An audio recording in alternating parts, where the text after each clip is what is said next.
Look, I've been watching football a long time, and I've seen some pretty questionable decisions being made by coaches. I've seen it many times.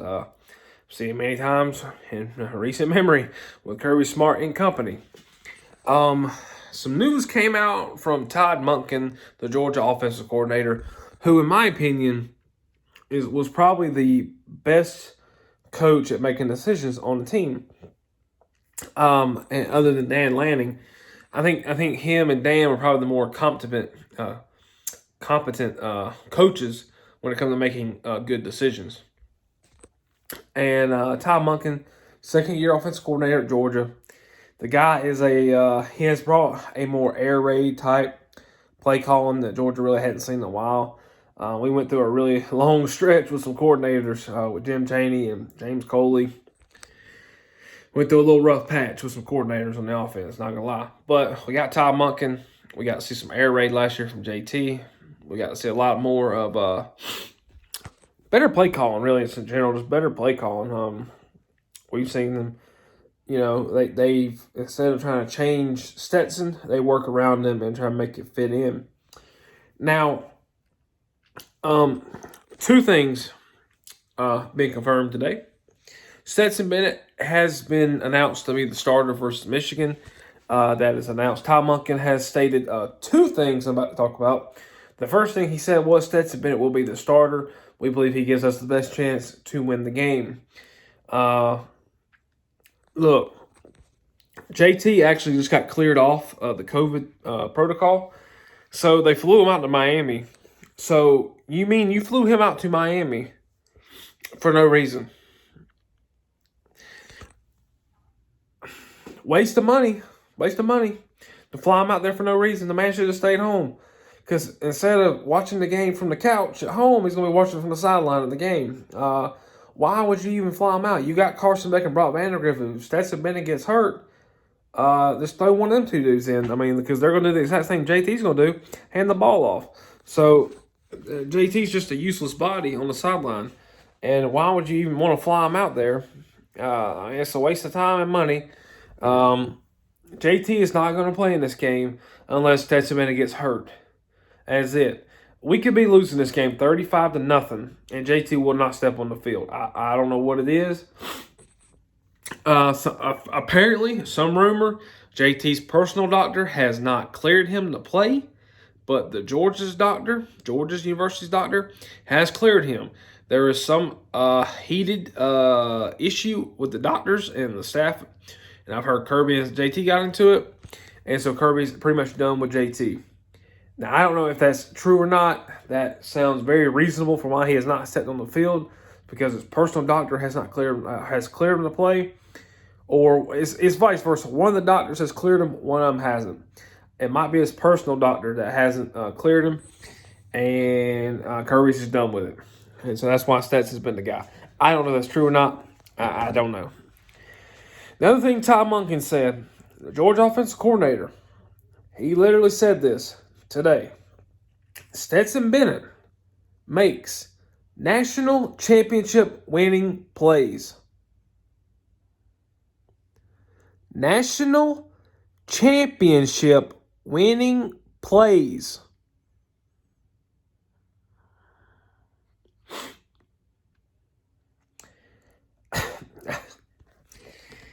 He gives us the best opportunity to win by using his feet and his decision making. His feet, decision making. He has 245 rushing yards. He's not Kyler Murray. He's not Johnny Manziel. He's not Cam Newton. He's not what's his name? Tim Tebow. Not Michael Vick. Not Robert Griffin III. It's Stetson Bennett. 245 rushing yards on over 150 attempts. That's not a rushing quarterback. His decision-making has been very questionable this year. He has made good plays, and he's made a lot of bad plays. Now, I do believe he did cost us the game against Alabama. That's just me. Yes, the defense gave up 41 points, but I've already been through this several times. When you go 5 and out 6 times in a row, and if you can't score, you're going to be scored on.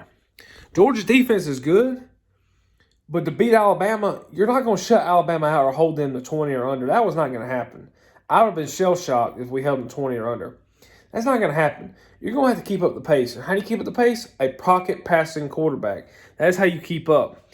You have to have somebody like JT, Trevor Lawrence, Tua, list goes on and on, Jalen Hurts, Joe Burrow, Kyler Murray, maybe Justin Fields, even though we never did beat him. A quarterback like that to keep up. You look at all these games, all these teams that come close to beating Alabama or do beat them, the game is 40-something to 40-something, 50-something to 40-something, 40-something to 30-something. Georgia, the most points Georgia has scored on Alabama is 28 in recent memory, and that was in 2018 when they lost 35-28. Alabama scored with a couple minutes left. The game was tied 28-28. The worst two in recent memory were the last two games, same score, 41-24.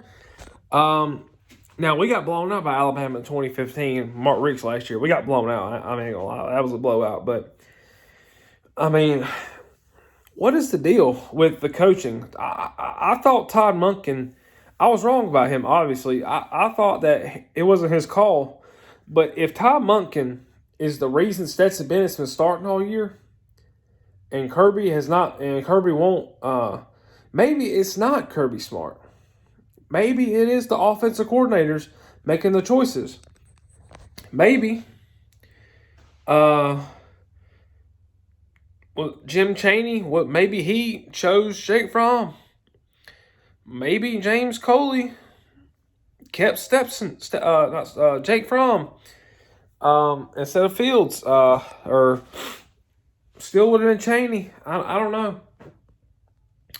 But if Todd Monken's the reason that Stetson's been starting this whole time, why has Kirby not done anything about it? He don't want conflict, and you don't want conflict between your coach and coordinators. You don't want that because that can linger throughout the program and players start choosing sides, and you don't want that. You don't want that rabbit hole to get dug. But at the end of the day, you want the best player to win. And so Stetson Bennett's going to start. He makes national championship winning plays, according to Todd and Monken. He might make national championship winning plays in a couple weeks if we get there, but he doesn't make SEC championship winning plays.